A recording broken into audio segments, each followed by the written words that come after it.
प्यारे बच्चों, आज की इस टेली कक्षा में आप सबका हार्दिक स्वागत है। अच्छा बच्चों, हम जो बोल रहे हैं आप उसे समझने की कोशिश कीजिए। हम क्या बोल रहे हैं?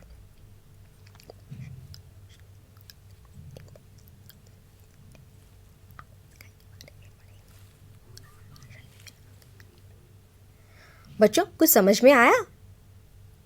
आप सब कहेंगे नहीं मैम, कुछ समझ में नहीं आया।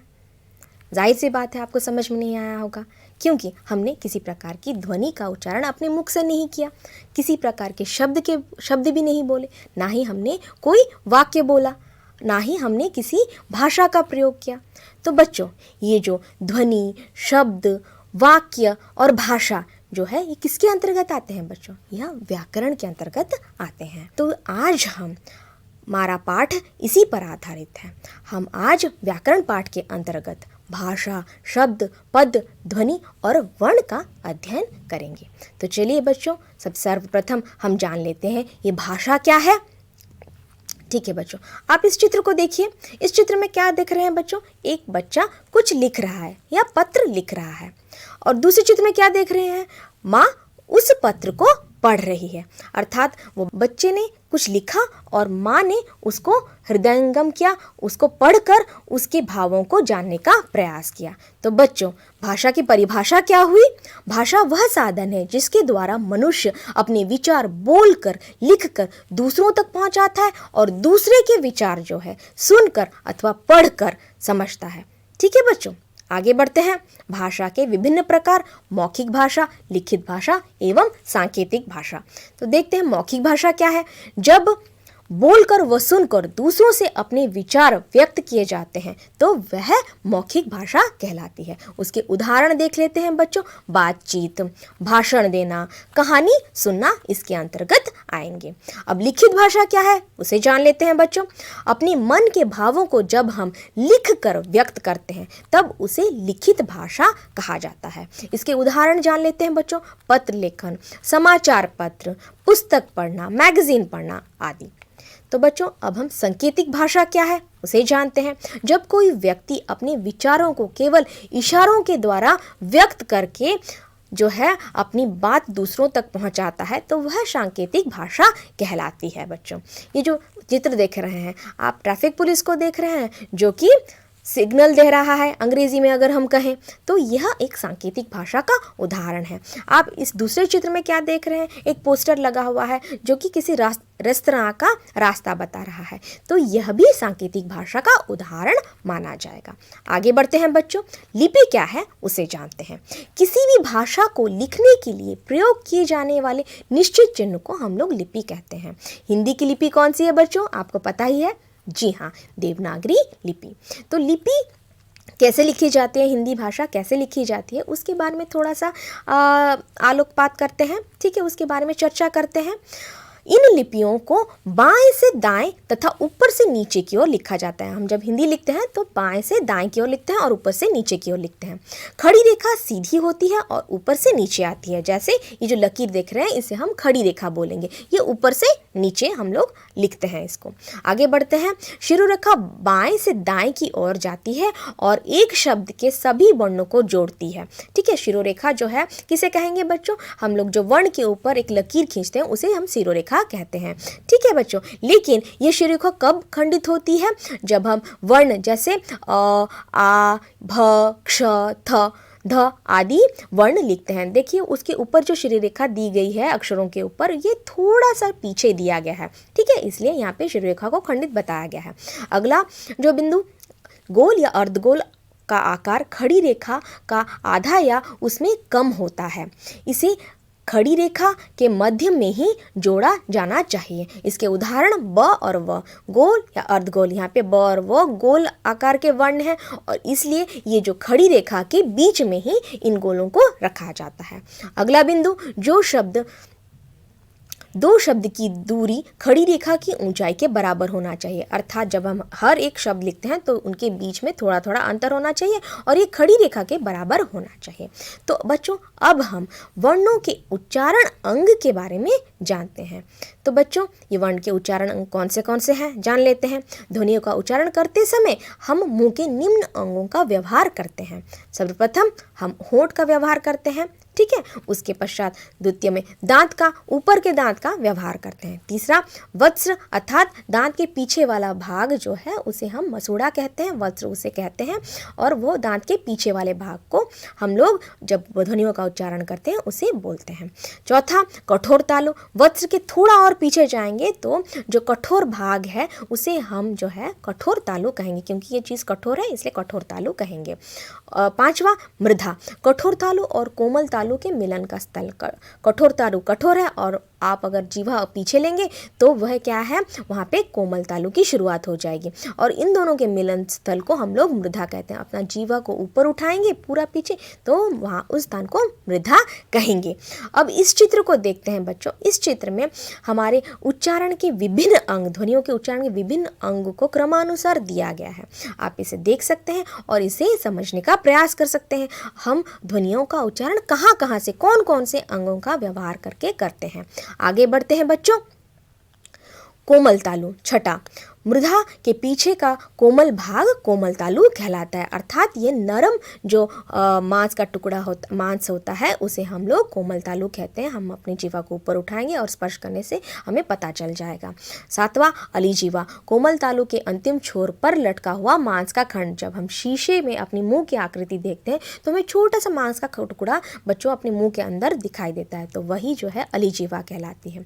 जीवा, उसके बारे में तो पता ही है, आप जीवा को छू सकते हैं, देख सकते हैं, ठीक है। स्वर यंत्र आवरण, हमारे स्वर यंत्र के ऊपर एक जालीदार आवरण होता है, उसे हम स्वर यंत्र आवरण कहते हैं। वो उनकी स्थिति यहाँ पर होती है। उपली जीवा को हम लोग गलबिल कहते हैं और स्वर यंत्र तो सबको पता है, स्वरों की जो यंत्र है इन्हीं के सहायता से हम कोई भी ध्वनि का उच्चारण करते हैं। काकल, ये जो होता है स्वर यंत्र के मुख को हम लोग काकल कहते हैं। आगे बढ़ते हैं बच्चों, भाषा की इकाई के बारे में जानते हैं। भाषा की इकाई जो है वर्ण है। वर्ण किसे कहते हैं? वर्ण जो है भाषा की सबसे लघुतम इकाई है। लिखित भाषा की सबसे लघुतम इकाई को हम लोग वर्ण कहते हैं। और ध्वनि किसे कहते हैं बच्चों? मौखिक भाषा की सबसे लघुतम इकाई को हम लोग ध्वनि कहते हैं। अन्य इकाई को देख लेते हैं, शब्द, पद, वाक्य, ठीक है बच्चों। ये सारे जो हैं भाषा की इकाइयाँ हैं। तो सर्वप्रथम हम लोग वर्ण किसे कहते हैं यह जान लेते हैं।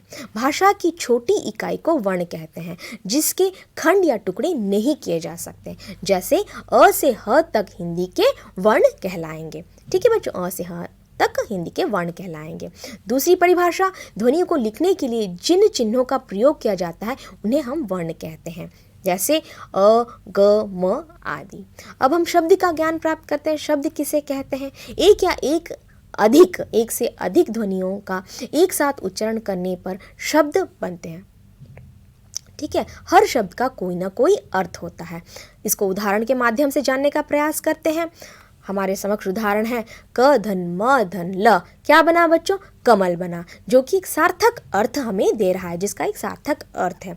दूसरा उदाहरण, म धन ल धन क, तो इसको जोड़ने से क्या बनता है? शब्द मलक, जो कि किसी भी सार्थक अर्थ की यहाँ पे बारे में नहीं बता रहा है, तो यह शब्द नहीं माना जाएगा, कमल ही शब्द माना जाएगा। तो इस प्रकार परिभाषा क्या हुई बच्चों? वर्णों के सार्थक समूह को हम लोग शब्द कहते हैं। आगे बढ़ते हैं बच्चों। पद क्या है बच्चों?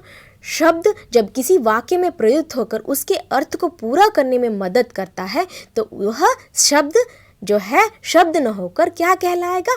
पद कहलाएगा। उदाहरण देख लेते हैं बच्चों। रतन विद्यालय जाता है, यहाँ पे रतन जो है शब्द नहीं कहलाएगा, पद कहलाएगा। विद्यालय उसी प्रकार पद कहलाएगा। जाता और है भी यहाँ पर पद कहलाएंगे, क्योंकि इनका व्यवहार शब्द के रूप में नहीं हुआ है, स्वतंत्र शब्द के रूप में नहीं हुआ है, वाक्य के रूप में हुआ है।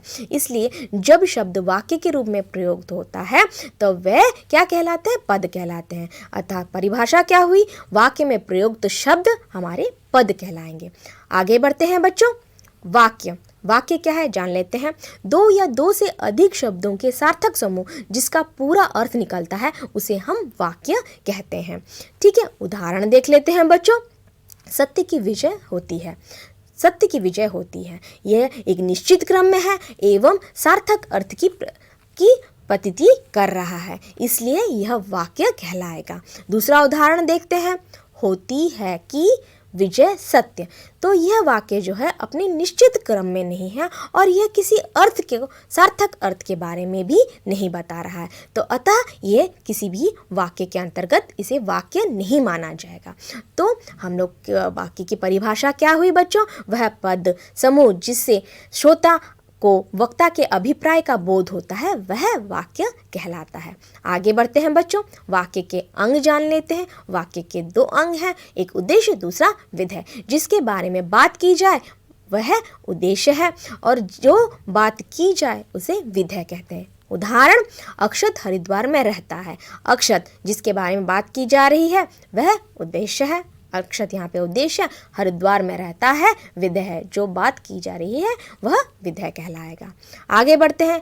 हिंदी की ध्वनियाँ और वर्णमाला, हिंदी की ध्वनियाँ और वर्णमालाओं के बारे में हम लोग जानते हैं। वर्णों के व्यवस्थित एवं लिखित समूह को वर्णमाला कहते हैं। हिंदी वर्णमाला में कुल 52 वर्ण है। जो संख्या है वर्णमाला की, जो कुल संख्या है वह 52 है। किस प्रकार? स्वर हमारे 11 हो गए, व्यंजन हमारे 35, 5 वर्ग के व्यंजन जो है 5 वर्ग के 25 व्यंजन हो गए, अंतस्थ के 4, ऊष्म के 4 और उक्षिप्त के 2, संयुक्त व्यंजन 4, अयोगवाहक 2। तो कुल जोड़ मिलाकर यह 52 बनते हैं। तो बच्चों हम लोग यहाँ पे हिंदी वर्णमाला का चित्र देख सकते हैं। स्वर अ, आ, ई, उ, री, ए, आई, ओ, औ और सभी व्यंजनों को देख सकते हैं। क वर्ग, च वर्ग, ट वर्ग, त वर्ग और प वर्ग के अक्षरों को देख सकते हैं।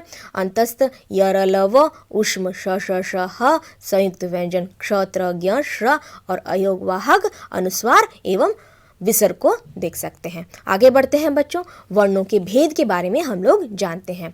ठीक है, वर्णों को हम लोग 3 भागों में विभाजित कर सकते हैं, एक स्वर, दूसरा व्यंजन, तीसरा अयोगवाह। तो बच्चों सर्वप्रथम हम जान लेते हैं कि स्वर क्या है। जिन वर्णों का उच्चारण करते समय किसी अन्य ध्वनि की सहायता न ली जाए और हवा मुंह से बिना रुके बाहर आए उसे हम स्वर कहते हैं। यह स्वतंत्र होते हैं बच्चों। इनका उदाहरण जान लेते हैं। अ, आ, ई, उ, री, ए, आई, ओ, औ आदि स्वर हैं। आगे बढ़ते हैं बच्चों, स्वर के भेद जान लेते हैं। स्वर के 2 भेद हैं, ह्रस्व स्वर और दीर्घ स्वर। पहले ह्रस्व स्वर के बारे में जान लेते हैं। जिन स्वरों के उच्चारण में कम समय लगता है, अर्थात बहुत कम समय लगता है, ठीक है, उन्हें हम ह्रस्व स्वर कहते हैं और इनकी संख्या कितनी है बच्चों? 4 है। अ, ई, उ, री। दीर्घ स्वर जान लेते हैं उसकी परिभाषा। जिन स्वरों के उच्चारण करते समय ह्रस्व स्वर से दुगना समय लगता है उसे हम दीर्घ स्वर कहते हैं, अर्थात उनके उच्चारण में हम और ज़्यादा समय लगाते हैं। जैसे आ, ई, उ, ए, आई, ओ, औ। इनकी संख्या जो है 7 है। तो हम देख सकते हैं इस चित्र में ह्रस्व स्वर और दीर्घ स्वर। ह्रस्व स्वर की संख्या 4 और दीर्घ स्वर की संख्या 7। आगे बढ़ते हैं बच्चों, हम मात्राओं का ज्ञान प्राप्त करते हैं। ठीक है बच्चों, मात्राएं कहाँ पे लगती हैं, मात्राएं हमें किस प्रकार लिखने में सहायता करती हैं, उसके बारे में जानते हैं। स्वरों के कुछ निश्चित चिन्ह होते हैं, इन्हीं निश्चित चिन्हों को हम लोग मात्रा कहते हैं। लिखने के लिए मात्रा का प्रयोग किया जाता है। हम लोग लिखते हैं तो बच्चों हम लोग मात्राओं का प्रयोग किए बिना हम लोग किसी भी अक्षर को नहीं लिख सकते। ठीक है बच्चों, जैसे हम इस चित्र में देख रहे हैं, अ की कोई मात्रा नहीं, आ जो है उसकी मात्रा है, ई से छोटी, छोटी ई से छोटी, फिर बड़ी ई से बड़ी की मात्रा, फिर ऊ से छोटा ऊ से छोटा ऊ, फिर बड़ा ऊ से बड़ा ऊ आदि। इस प्रकार सभी मात्राएं बनती हैं। ठीक है, यहाँ पे भी क के ऊपर, क वर्ण के ऊपर हम लोग सभी प्रकार की मात्राओं को लगाकर यहाँ पे उदाहरण के रूप में यहाँ पे दिया है, जैसे का, की, कु, कु, के, कै, को, कौ। ठीक है, अनुस्वार क के ऊपर अनुस्वार लगा है, क के साथ विसर्ग लगा है और चंद्र बिंदु का उदाहरण भी यहाँ पे दिया हुआ है। आगे बढ़ते हैं बच्चों, व्यंजन क्या है उसे जानते हैं। जिन वर्णों के उच्चारण में स्वरों की सहायता ली जाती है उन्हें हम व्यंजन कहते हैं।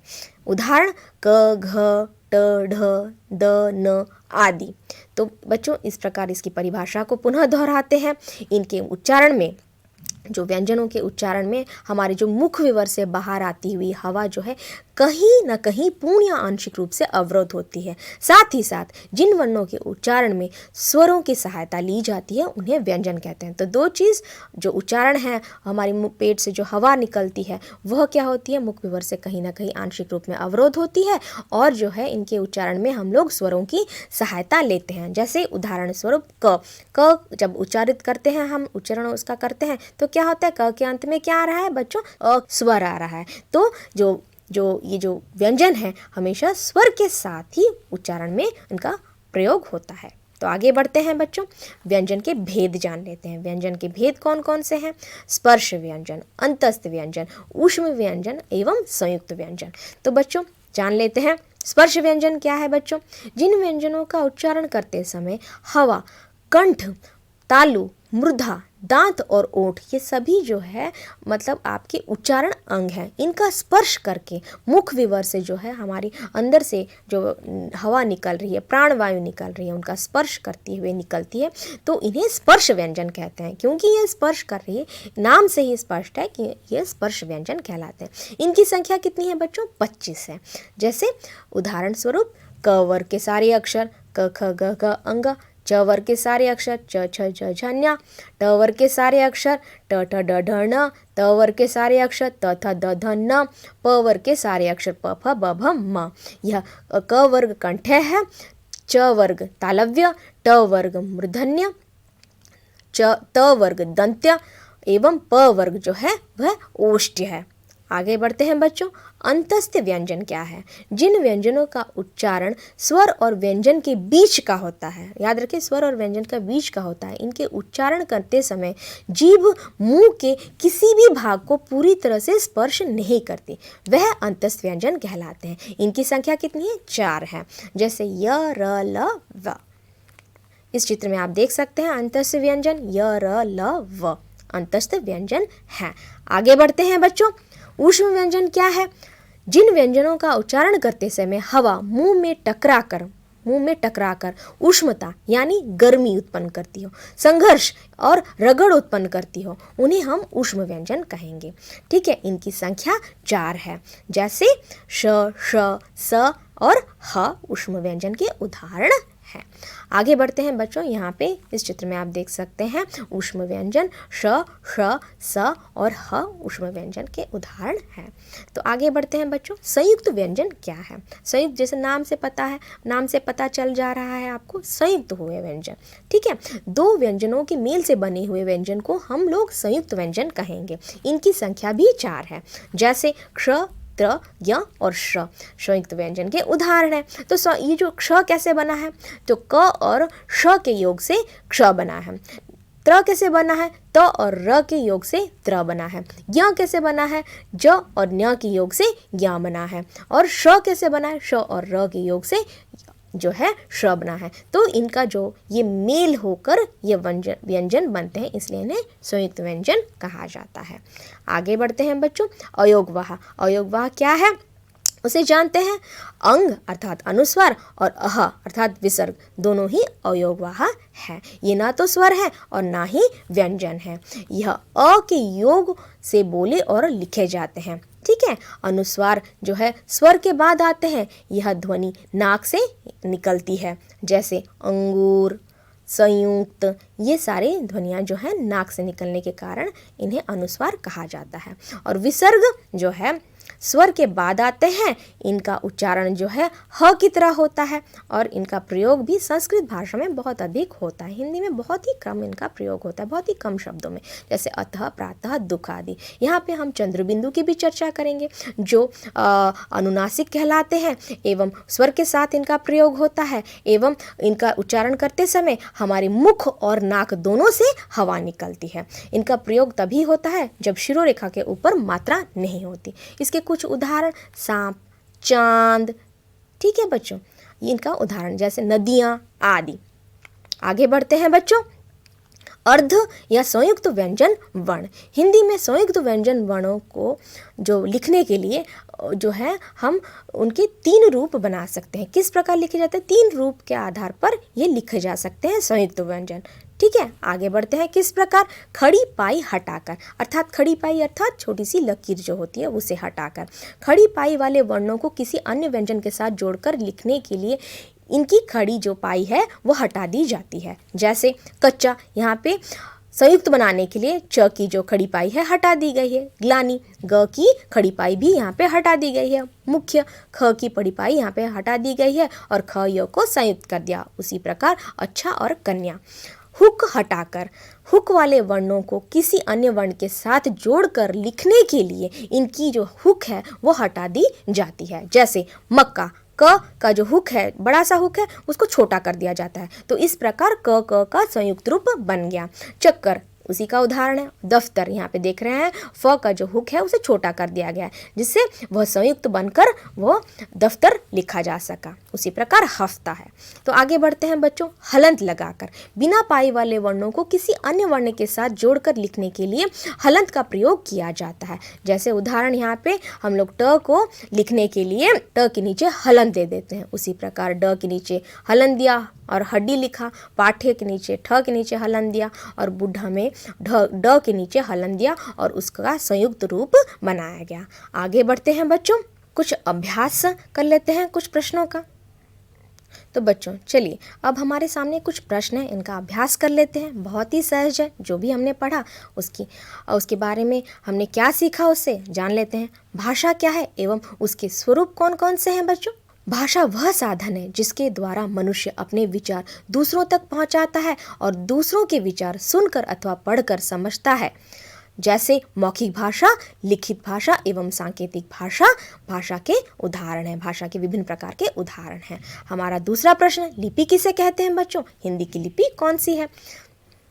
किसी भी भाषा को लिखने के लिए प्रयोग किए जाने वाले निश्चित चिन्ह को हम लोग लिपि कहते हैं। हिंदी की लिपि देवनागरी है। हमारा अगला प्रश्न, वर्ण किसे कहते हैं?